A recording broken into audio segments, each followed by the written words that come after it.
planning. After the first national planning was started by the Soviet Union, many more countries followed it, but with variations in their methods and practices. Though there are many variants of planning, the most important one is on the basis of the type of economic organization, i.e., state economy, mixed economy. During the course of evolution, planning has been classified into two types, based upon the type of economic system prevalent in the country. 1. Imperative planning. The planning process followed by the state economies, i.e., the socialist or communist, is known as the imperative planning. Such planning is also called as directive or target planning. Such planning had two main variants. In the socialist system, all economic decisions were centralized in the hands of the state with collective ownership of resources except labor. In the communist system, i.e., China of the past, all resources were to be owned and utilized by the state, including labor.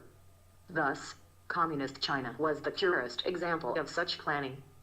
In the case of the Soviet Union, a little bit of market did exist even after the collectivization of agriculture was enacted by Stalin in 1928. Only 94% of Soviet peasants could be included in the process. 12 basic features of such planning are as under: I. Numerical, i.e., quantitative targets of growth and development are set by the plan.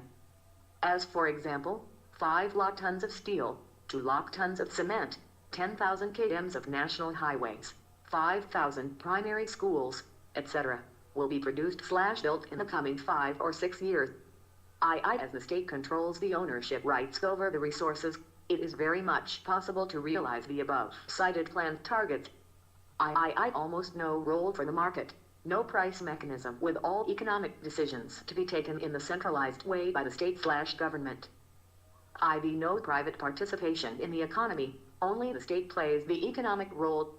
The command economies followed this kind of planning.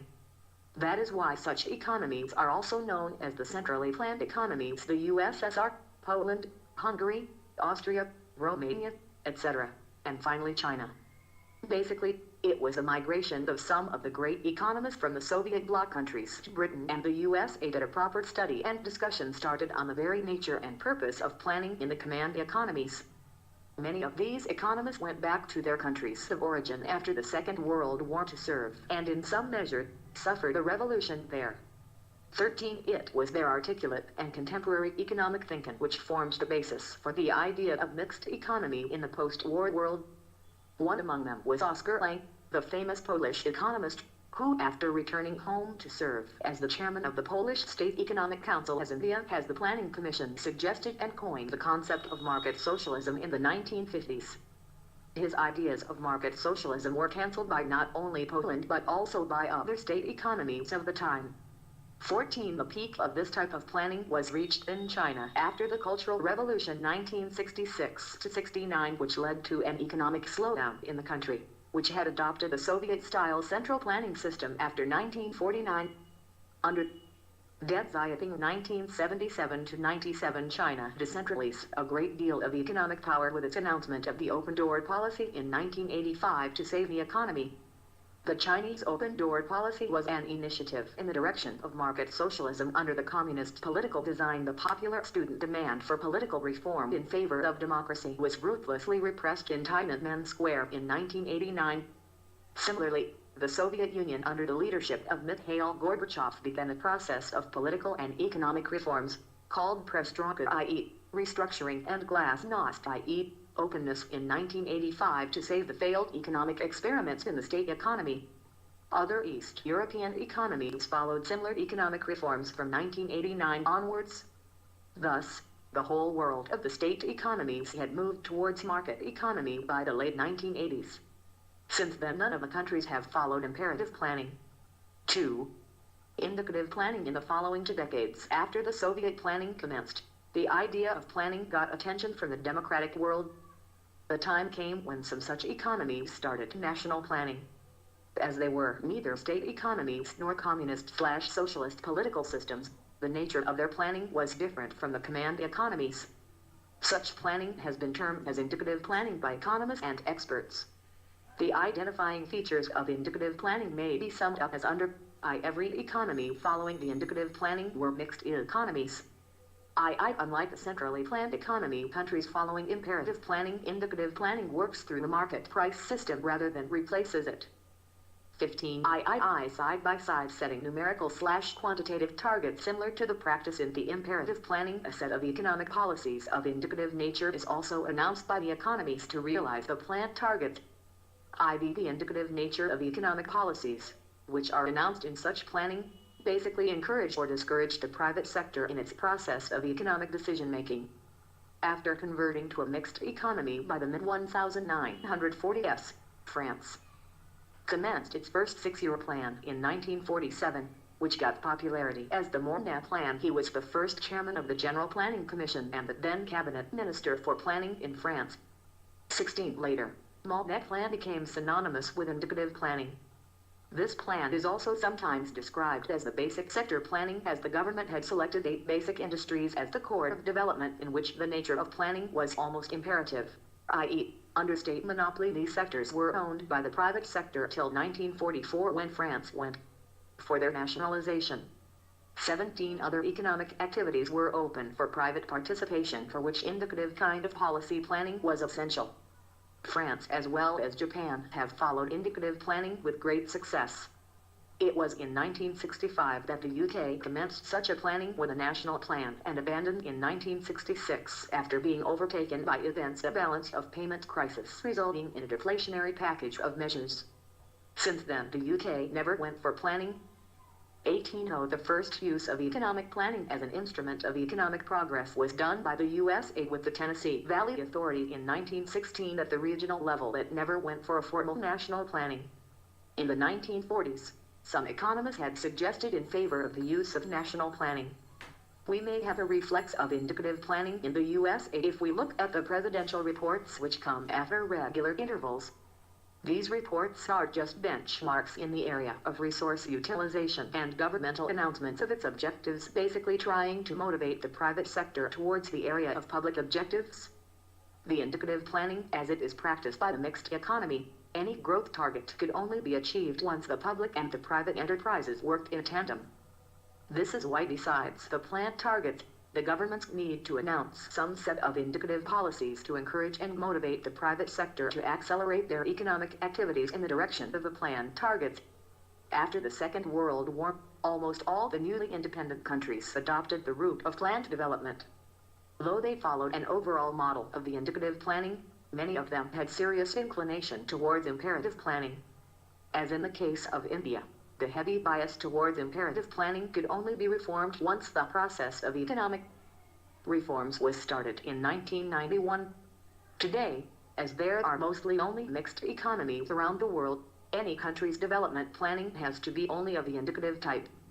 After the revival of a role and the need of market in promoting growth and development via the Washington Consensus 1985, the World Trade Organization 1995, and the Santiago/New Consensus 1998, only indicative planning has remained possible, with the state playing only a marginal role in the economy, especially in the areas of social importance, i.e., nutrition, healthcare, drinking water, education, social security, etc. There are still many other types of planning depending upon the point of view we are looking at. For example, from the territorial point of view, planning could be regional or national. From the political point of view, planning could be central, state, or local. Similarly, from the participatory point of view, planning has been categorized into centralized and decentralized. Again, from the temporal point of view, planning could be long-term or short-term in relative sense. Finally, from the value point of view, planning could be economic or developmental. A major classification of planning is done on the basis of societal emphasis. The type of planning which gives less emphasis upon the social and institutional dimensions is known as systems planning. In such planning, the planners just search for the best possible results in relation to the established goals, giving less importance to issues like caste, creed, religion, region, language, marriage, family, etc. Opposed to it, the normative planning gives due importance to the socio-institutional factors. This is a planning from social technical point of view, but only suitable for a country which has lesser degree of social diversities, naturally, not fit for the Indian conditions. But in the coming years there was a shift in the very thinking of policy makers. The Economic Survey 2010-11 is probably the first document of the Government of India which advocates the need for a normative approach to planning in India. It is believed that until a program/scheme run by the governments are not able to connect with the customs, traditions and ethos of the population, their acceptability will not be of the desired level among the target population.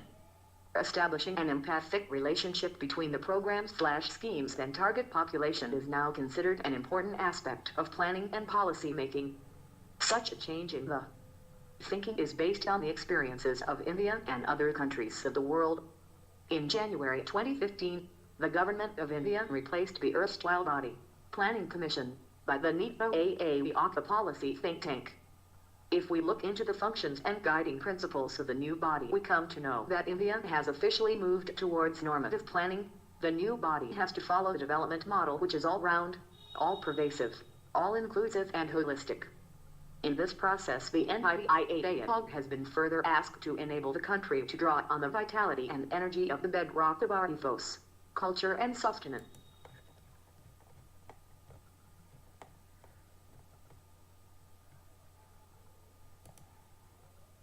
The Economic Survey 2015-16 points out how the government has come to recognize the importance of influencing social norms in a wide variety of sectors, such as persuading the rich to give up subsidies they do not need, reducing social prejudices against girls, educating people about the health externalities of open defecation, and encouraging citizens to keep public spaces clean.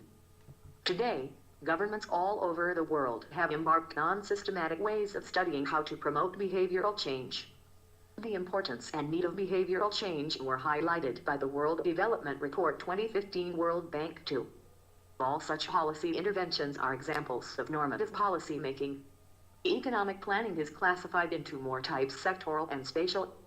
In sectoral planning, the planners emphasize the specific sector of the economy, i.e., agriculture, industry or the services. In spatial planning, development is seen in the spatial framework.